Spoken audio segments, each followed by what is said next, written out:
Hello friends, मेरा नाम है वैभव और आप लोग देख रहे हैं करियर मित्रा के यूट्यूब चैनल को। दोस्तों, घटना चक्र की समरी का जो हमारा ये पूरा सीरीज है उसमें हम लोग आज आपको एक नया चैप्टर जिसमें हम कांग्रेस में नरम दल और गरम दल इससे रिलेटेड क्या कुछ बुक के अंदर दिया हुआ है उस सब का कंपाइलेशन आपको यहाँ पर पढ़ाएंगे। मात्र 2 पेजेस के अंदर ये पूरा चैप्टर फिनिश हो जाएगा। यहाँ पर हमारा टारगेट यही है कि घटना चक्र को जब आप पढ़ने बैठो तो मल्टीपल टाइम्स आप रिवाइज कर पाओ। इस तरीके के नोट्स आपके पास होने चाहिए। तो यहाँ पर हमने इसी तरीके से पूरा ये पीडीएफ बनाया है। अभी जो प्रीवियस वीडियोस हैं, 12 वीडियोस आ चुके हैं, उन 12 वीडियोस को जरूर देखिएगा।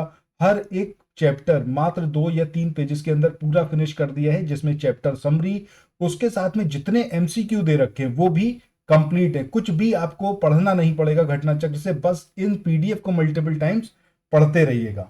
ठीक है, तो चलिए शुरू करते हैं आज के अपने सेशन को। यहाँ पर हम बात करेंगे कांग्रेस में जो नरम दल और गरम दल से रिलेटेड जो बातें दी हुई हैं उनको। ठीक है, चलिए शुरू करते हैं। सो चैप्टर नंबर 13 की बात करें। अब यहाँ पर देखिए चैप्टर की जितनी समरी दे रखी है स्टार्टिंग में वो इंक्लूडेड है, सारे एमसीक्यू उसके अंदर कवर्ड है।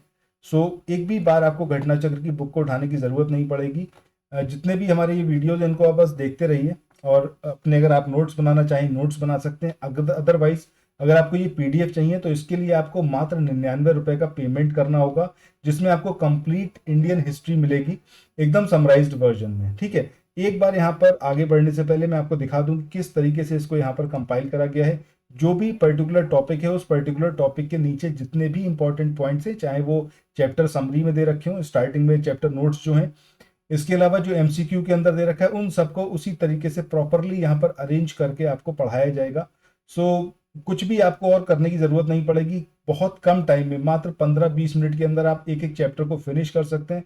इस तरीके से अगर आप पढ़ोगे सो घटना चक्र की बुक को आप मल्टीपल टाइम्स रिवाइज कर पाओगे एग्जामिनेशन से पहले। और ये आपको बहुत अच्छे से पता है कि अगर एग्जामिनेशन में सक्सेस होना है तो उसके लिए बेहद जरूरी है कि मल्टीपल टाइम्स आपने सारी चीजों को कवर अप किया हुआ हो, क्योंकि एक बार में हिस्ट्री याद हो जाए ये तो पॉसिबल है नहीं। ठीक है, चलिए शुरू करते हैं। सबसे पहले बात करते हैं कि महात्मा गांधी के पूर्व की वो घटनाएं जिसने भारत के राष्ट्रीय आंदोलन की दिशा को प्रभावित किया, यानी कि क्या कुछ ऐसा हुआ जिससे भारत का जो राष्ट्रीय आंदोलन था वो इन्फ्लुएंस हुआ। इसमें सबसे पहली बात है कि इटली और अबिसीनिया का युद्ध, जिसमें इटली की जो औपनिवेशिक शक्ति थी वो हार गई थी, वो पराजित हुई थी। सो उससे यहाँ पर जो हमारे राष्ट्रीय आंदोलन में शरीक जितने भी हमारे क्रांतिकारी थे, जितने भी नेता थे, उनके अंदर एक विश्वास जागा कि कोई भी शक्ति ऐसी नहीं है जिसको हराया ना जा सके, चाहे वो ब्रिटिश हो चाहे कोई और हो, जिस तरीके से इटली हारी थी एबिसीनिया के युद्ध में। नेक्स्ट अगर हम बात करें बक्सर के युद्ध की, जो कि 1899 और 1901 में हुआ था, उस दौरान चीन में साम्राज्यवादियों के विरुद्ध चलाए गए बक्सर आंदोलन, इसने काफी कुछ प्रभावित किया हमारे राष्ट्रीय आंदोलन को। इसके बाद रूस पर जापान की विजय, ये बहुत इंपॉर्टेंट है। इससे भी बहुत ज्यादा चीजें यहाँ पर चेंजेस मतलब देखने को मिले। 1905 में ये जापान ने जो था रशिया को हराया था, और जापान ने 1905 में जारशाही जो रूस थी उसको हराकर स्वयं को सैनिक दृष्टि से एक शक्तिशाली यूरोपीय देश से खुद को श्रेष्ठ सिद्ध कर दिया था। और इससे इस जो मिथ्या भ्रम था उसका निवारण हो गया कि गोरी जाति जो है, जो ब्रिटिश हैं, जो गोरी जाति हैं, वो अपराजय हैं, जिनको हराया नहीं जा सकता। तो जापान ने रूस को हराकर ये चीज एकदम खोखली साबित कर दी। इसके बाद नेक्स्ट यहाँ पर बात करते हैं स्वदेशी आंदोलन तथा विदेशी वस्तुओं के बहिष्कार के बंगाल से बाहर प्रसार पर कांग्रेस के जो उदारवादी और उग्रवादी दल थे उनका मत क्या था। ठीक है, कि स्वदेशी आंदोलन को बंगाल के बाहर लेके जाना है या नहीं जाना है, या फिर जो विदेशी वस्तुएं हैं उसका बहिष्कार करना है कि नहीं करना है, और करना है तो बंगाल के बाहर करना है कि नहीं करना, मेन बात यह है। तो उस विषय में उदारवादी और उग्रवादी दल क्या सोचते थे उसके बारे में यहाँ पर है। सबसे पहले उग्रवादी दल यानी कि जो गरम दल के लोग थे, उनका मतलब सीधा सीधा कहना था कि भाई याचना मत करो, प्रार्थना मत करो, कुछ कार्रवाई करो। ठीक है, यहाँ पर बम गोली बारूद की बात नहीं थी। ये उग्रवादी उस तरीके के नहीं थे जो हिंसक प्रवृत्तियां अपनाए। यहाँ पर इनका कहना यह था कि आप हड़ताल करो और एक एक भी जगह आप सरकार को सपोर्ट मत करो। ठीक है, इस आंदोलन को बंगाल तक ही सीमित ना रखकर उसे देश के अन्य भागों तक पहुंचाना चाहते थे। यानी कि इनका कहना यह था कि स्वदेशी आंदोलन को बंगाल तक सीमित मत रखो, विदेशी वस्तुओं का जो बहिष्कार है उसको भी बंगाल तक सीमित मत रखो, उसको पूरे देश में फैला दो। ठीक है, और ये जो थे विदेशी माल के बहिष्कार के साथ साथ अंग्रेजी हुकूमत को किसी भी तरह के सहयोग के पक्ष में नहीं थे। यानी कि इनका सीधा सा कहना था कि किसी भी तरीके से सपोर्ट करो ही मत ब्रिटिश को, अपने आप परेशान हो जाएंगे ये, ठीक है। वहीं उदारवादी दल की बात करें तो वो इस बात के पक्ष में थे कि बंगाल तक ही इस आंदोलन को रखना चाहिए जो स्वदेशी आंदोलन था। इसके बाद नेक्स्ट बात करें कि कांग्रेस के नरम और गरम दल के बारे में। 1907 में कांग्रेस का एक अधिवेशन हुआ सूरत में, और यहाँ पर कांग्रेस जो थी वो स्प्लिट हो गई, बट गई दो अलग अलग गुटों में। एक था नरम दल, दूसरा था आपका गरम दल। अब यहाँ पर सबसे पहले हम बात करते हैं नरम दल के बारे में।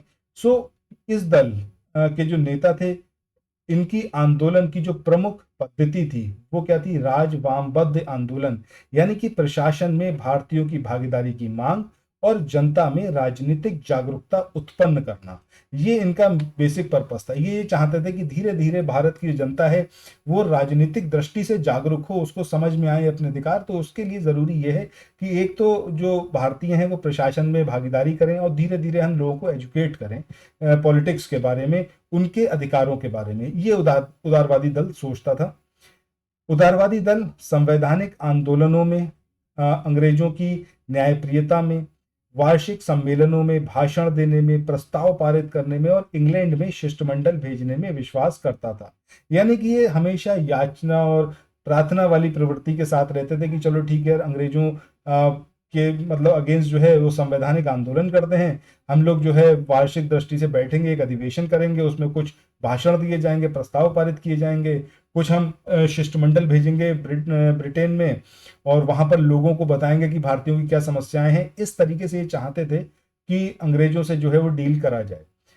उदारवादी दल के स्वराज का अर्थ क्या था? कि साम्राज्य के अंदर औपनिवेशिक स्वशासन, यानी कि ब्रिटिश जो है वो हमारे ऊपर रूल करें, लेकिन जो पूरा प्रशासन है वो इंडियंस ही संभाले, ठीक है। तो साम्राज्य के अंदर औपनिवेशिक स्वशासन, यहाँ पर हमें शासन करने की अथॉरिटी मिले, जबकि सुप्रीम अथॉरिटी कौन हो? वो ब्रिटिश ही रहे, ठीक है।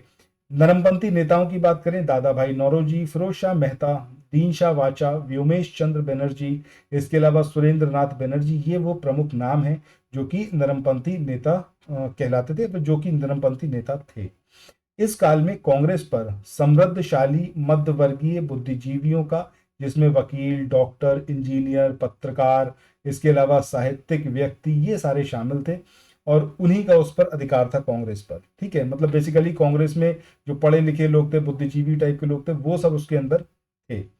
उपाधियां, बड़े बड़े पद इन लोगों के लिए आकर्षण रखते थे।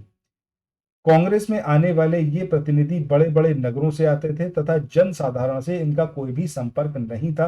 मतलब कि इन सारे लीडर्स के, अगर आप देखोगे भी हिस्ट्री में, इनके बारे में पढ़ोगे, तो आपको समझ में आएगा कि इन सारे लीडर्स का पब्लिक में कोई बहुत ज्यादा इन्फ्लुएंस नहीं था। ये सही बात है कि अगर ये नहीं होते तो हम उस कंडीशन पे भी नहीं पहुंचते जहां पर बाद में पहुंचे, बट डायरेक्टली इनका पब्लिक में इतना इन्फ्लुएंस नहीं था कि ये खड़े हो जाएं तो लाखों करोड़ों लोग जो इनके पीछे चलने लगे, वो चीज नहीं थी। फिरोज शाह मेहता, इन्होंने स्वयं एक बात कही थी, इन्होंने बोला था कि कांग्रेस की आवाज जनता की आवाज नहीं है, परंतु उनके साथ रहने वाले अन्य देशवासियों का यह कर्तव्य है कि वे इनकी भावनाओं को समझें और उन्हें व्यक्त करें और उनके उपचार का प्रयत्न करें।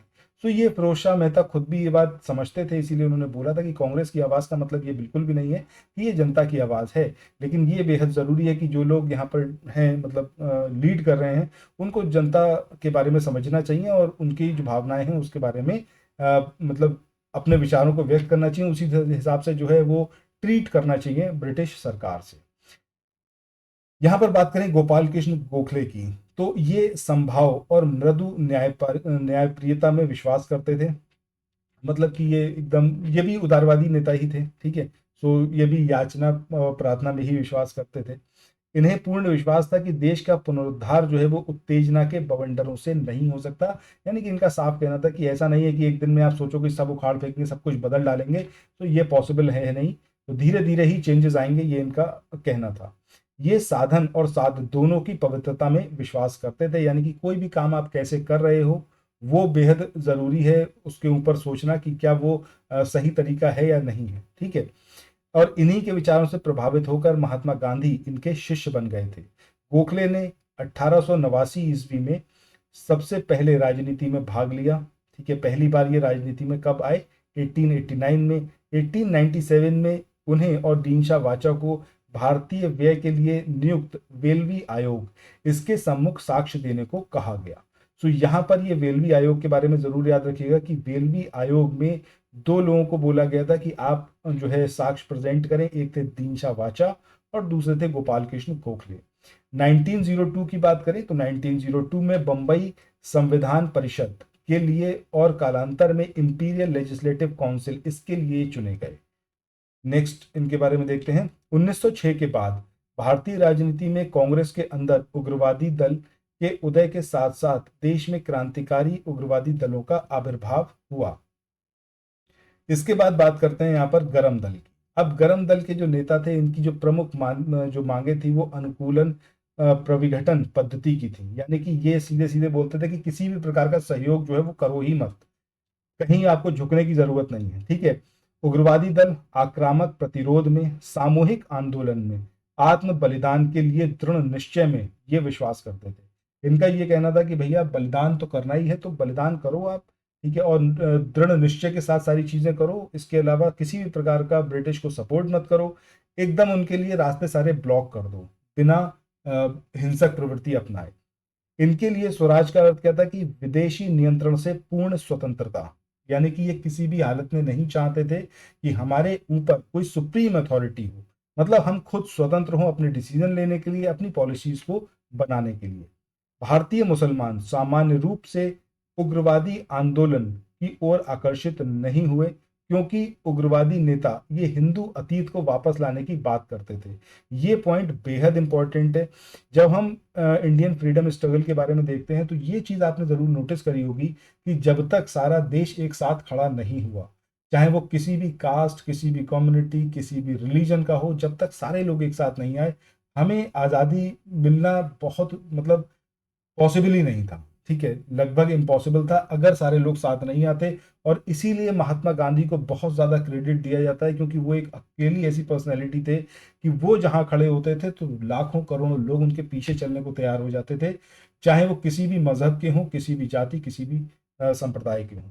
तो यहाँ पर जो जितने भी ये नेता थे जो गरम दल के थे, ये चाहते थे कि किसी भी तरीके से जो है हिंदू अतीत इसको वापस लेके आए। इस बात का बहुत प्राउड करते थे कि किस तरीके से हमारे हिंदू रिलीजन में चीजें हुई हैं और उसी को जो है हम आगे लेके आए। तो जब वो चीज आप लेके आओगे तो ऑब्वियस सी बात है कि जो भारतीय मुसलमान है वो आपके साथ नहीं जुड़ पाएगा, और दूसरे जो आदिवासी ग्रुप हैं या फिर जो दलित हैं वो भी आपको अपने साथ नहीं मतलब आपके साथ नहीं जुड़ सकते। रीजन बीइंग कि उनके साथ तो बहुत ज्यादा एक्सप्लॉयटेशन सालों से हुआ है।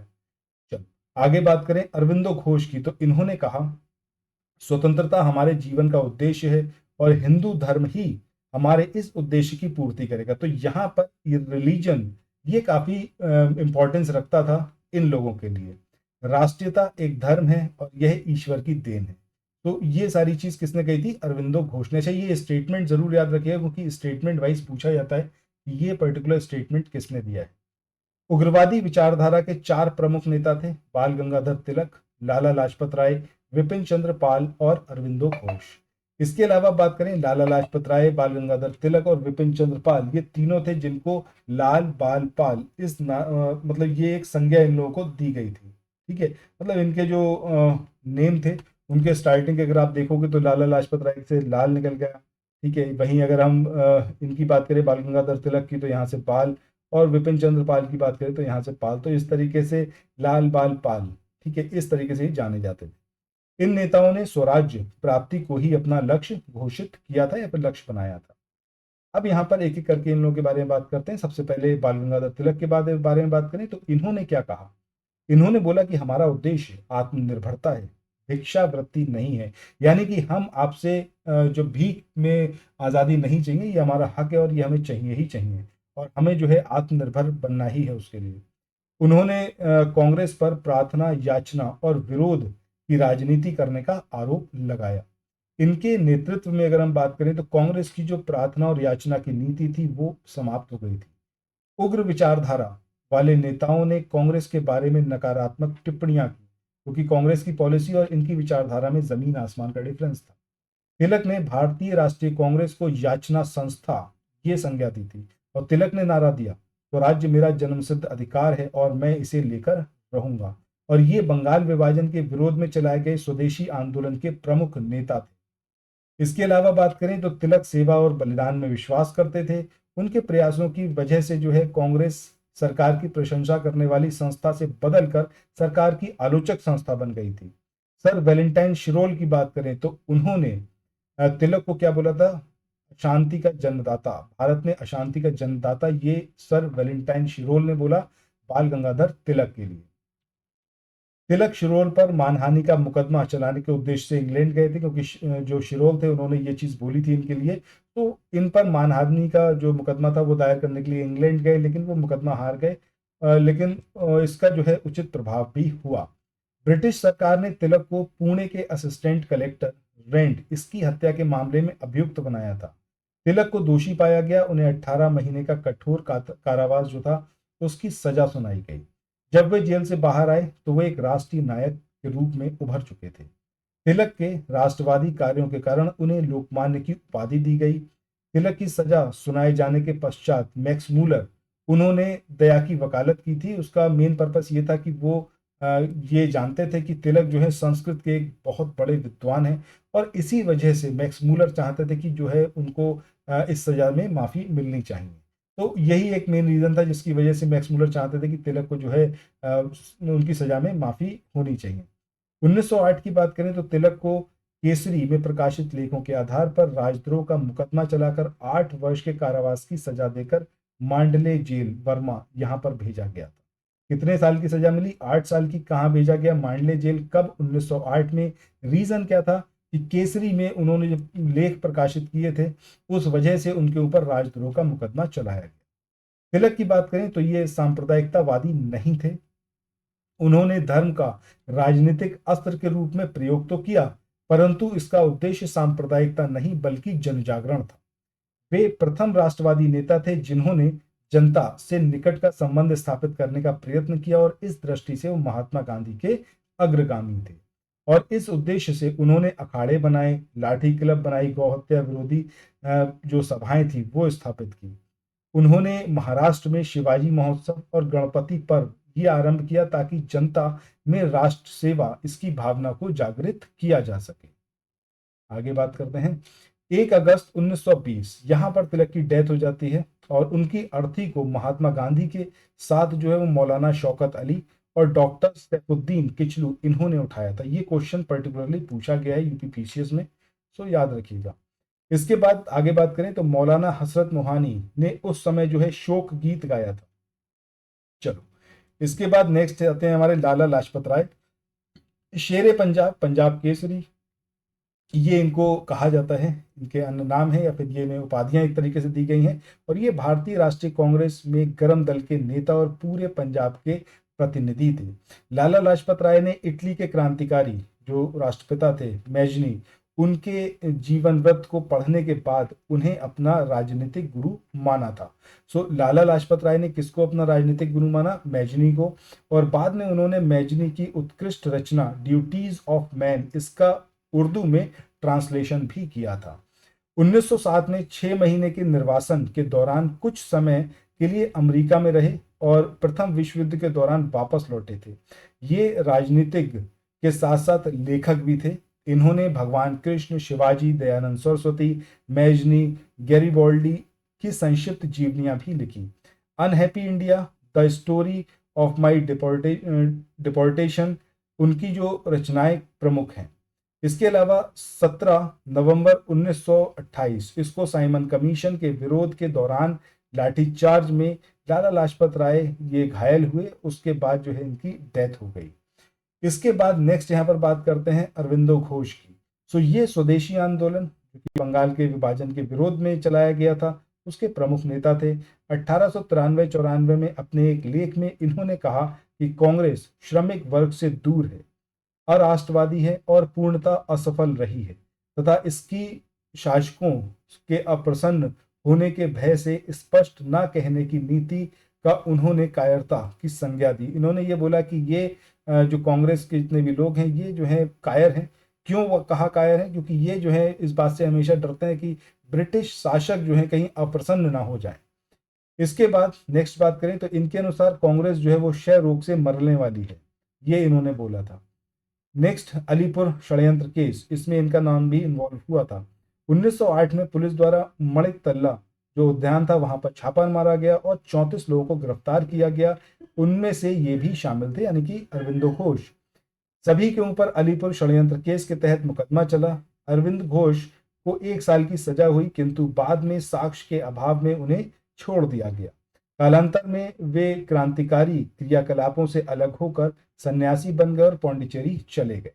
तो ये सारी चीजें थी जो इस पर्टिकुलर चैप्टर में बुक में दी हुई थी। इसी के साथ आज के इस वाले चैप्टर को यहाँ पर एंड करते हैं। आई होप ये सीरीज आप लोगों को पसंद आ रही होगी। अगर पसंद आ रही हो सो प्लीज इसको शेयर जरूर करिए, ताकि आपके साथी भी इन शॉर्ट वीडियोस का मजा ले पाए, इनसे अपनी पढ़ाई को बहुत अच्छा कर पाए और घटना चक्र की इस पर्टिकुलर बुक को मल्टीपल टाइम्स रिवाइज कर पाए।